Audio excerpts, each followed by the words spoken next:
I am continuing in my reading of the standard works, and what I'm doing in this series is I am reading through the entire standard works of the Church of Jesus Christ of Latter-day Saints. This consists of the Bible, the Book of Mormon, the Doctrine and Covenants, and the Pearl of Great Price. I am reading in a chronological order according to events, not according to publication or volume, so I will be jumping around a bit as I go along. I have completed the book of Genesis, so in our timeline, we are at the 150 so years between Genesis and Exodus during the Egyptian captivity of the Israelites. In the scriptures, we do not have a record of this time period in Egypt, but there are portions of the book of Ether in the Book of Mormon which take place during this time, and that is what I am currently reading. My previous two videos were Ether chapter 8. I am now reading in chapter 9. We will continue until we reach approximately the time period of the Exodus, at which point I will switch back to Exodus. So here we go. This is Ether chapter 9. And this is a long chapter with a lot of information, so I will be dividing it into two portions. So, let us read. Excuse me. The kingdom passes from one to another by descent and intrigue and murder. Emer saw the Son of Righteousness. Many prophets cry repentance. Famine and poisonous serpents plague the people. A lot of good stuff here. And now I, Moroni, proceed with my record. Therefore, behold, it came to pass that because of the secret combinations of Akish and his friends, behold, they did overthrow the kingdom of Omer. Now remember, Omer was our last king. He was a good guy. His son Jared tried to take over the kingdom, did temporarily, but his other sons defeated Jared and got the kingdom back to Omer. So, verse 2. Nevertheless, the Lord was merciful unto Omer, and also to his sons and to his daughters, who did not seek his destruction. And the Lord warned Omer in a dream that he should depart out of the land. Wherefore Omer departed out of the land with his family, and traveled many days, and came over and passed by the hill of Shim, and came over by the place where the Nephites were destroyed. And from thence eastward, and came to a place which was called Ablam, by the seashore. And there he pitched his tents, and also his sons and his daughters, and all his household, save it were Jared and his family. So let me pause for just a minute here. I want to make a few comments. Of course, so this is Omer and his entire family have picked up and left, and they travel east. They go past Ablam and into the place, Shim, says, over by the place where the Nephites were destroyed. Now, we know the Nephites were destroyed in upstate New York. What is east of upstate New York? New England. This is where Omer went. Omer lived in Maine. I don't know if it was Maine, it might have been Massachusetts, but he was on the seashore in the New England area. So I kind of like to, I'm from Maine, so I kind of like to think that he lived in Portland. But, you don't know, God is separating out. Could God have just warned Omer, saying, hey, Akish is going to try and kill you, you might want to deal with that? You could have. But you'll see why. There's a reason why he just tells Omer to leave. And so Omer, he gets all his family, and they leave. Doesn't just say his family, his household. The royal court just packed up and left. This meant servants, his children, their spouses, their children, possibly grandchildren at this point, and servants and all this, his whole retinue, he packed up and left, and now they're living in tents again. I don't think they were living in tents before this. They had permanent settlements now for a couple hundred years. So he left the castle or the palace or whatever they had as their royal house, and now they're living in tents out on the coast of Maine. But let us continue here, and let us see about Jared. Verse 4. And it came to pass that Jared was anointed king over the people by the hand of wickedness, and he gave unto Akish his daughter to wife. And it came to pass that Akish sought the life of his father-in-law, and he applied unto those whom he had sworn by the oath of the ancients, and they obtained the head of his father-in-law as he sat upon his throne, giving audience to his people. For so great had been the spreading of this wickedness and secret society that it had corrupted the hearts of all the people. Therefore Jared was murdered upon his throne, and Akish reigned in his stead. Now we understand why God sent Omer away, didn't just tell him to deal with Akish. This secret combination had become so entrenched in the land that everybody was part of it. Killing Akish wouldn't have been enough. You had to get rid of everybody, but it was too much. And God said, Omer, you just go off by yourself and we'll let them deal with themselves. Jared is anointed king like he wanted. And then Akish, using his secret combinations, it says he had Jared obtain the head of his father-in-law as he sat upon his throne giving audience. So he's sitting there. People are watching. He is talking to a crowd, and somebody walks up and lops his head off. Now, I don't know if they actually lopped his head off, but they killed him right there in front of everybody, and nobody said anything. This is how entrenched this secret combination was among the Jaredites. And now Akish is king. So, verse 7. And it came to pass that Akish began to be jealous of his son. Therefore he shut him up in prison, and kept him upon little or no food until he had suffered death.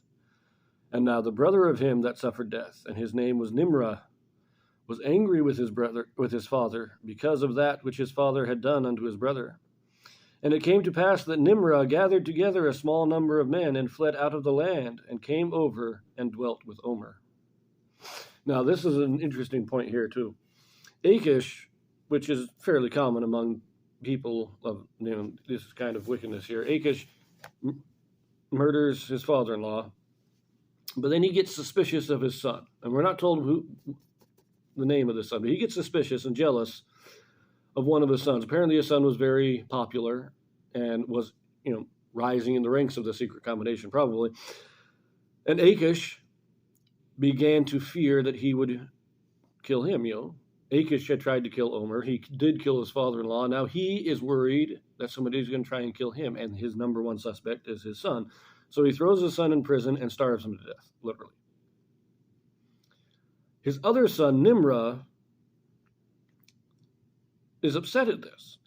But you'll know, I like this. I think Nimrah was probably one of the few good guys left, because this happens, and he does not try and raise an army and overthrow Akish. He doesn't murder Akish. He doesn't go in with all the secret combinations. It says that he gathered some people together.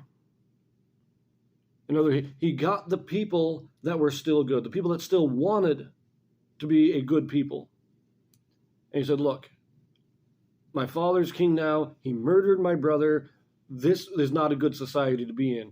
We know King Omer left. We know he went to the east. Let's go find him. He was a good king.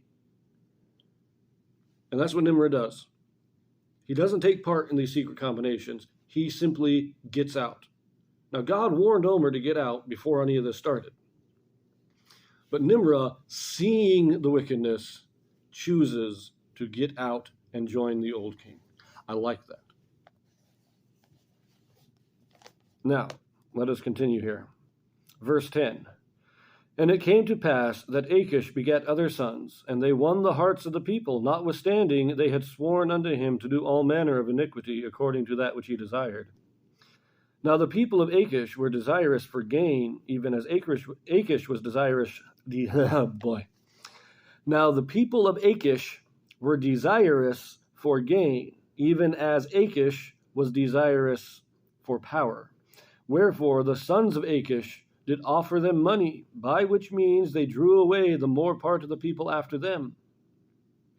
And there began to be a war between the sons of Akish and Akish, which lasted for the space of many years, yea, unto the destruction of nearly all the people of the kingdom. Yea, even all, save it were 30 souls, and they who fled with the house of Omer. Wherefore Omer was restored again to the land of his inheritance. And it came to pass that Omer began to be old. Nevertheless, in his old age he begat Emer, and he anointed Emer to be king, to reign in his stead. And after that he had anointed Emer to be king, he saw peace in the land for the space of 2 years, and he died, having seen exceedingly many days, which were full of sorrow. And it came to pass that Emer did reign in his stead, and did fill the steps of his father. Okay, that's where we're going to end our reading for this video, but let's talk about this last portion here.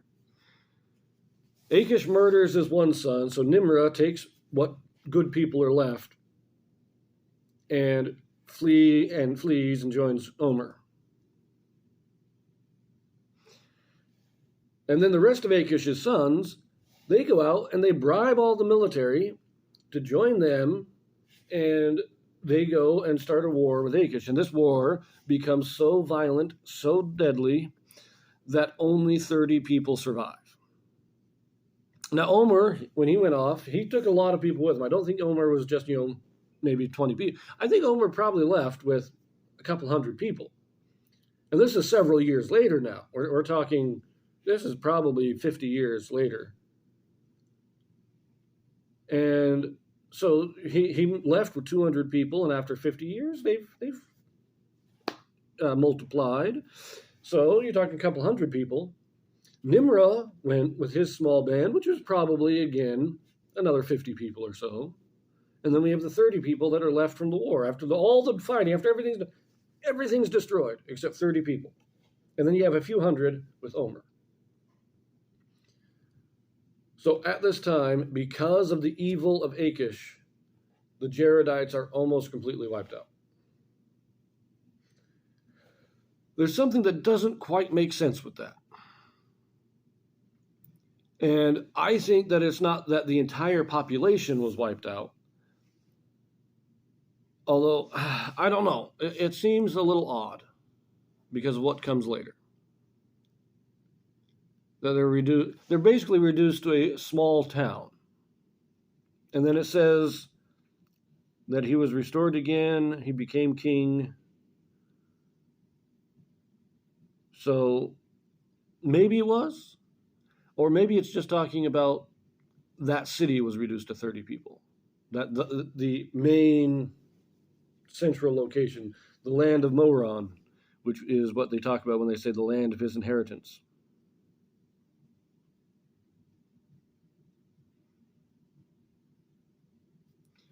So, I don't know. Were they completely annihilated?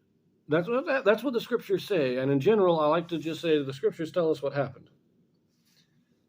And if this is the case, they were reduced to they are reduced back to what they were when they first got here, when they first crossed the ocean in the barges during the time of Jared and his brother.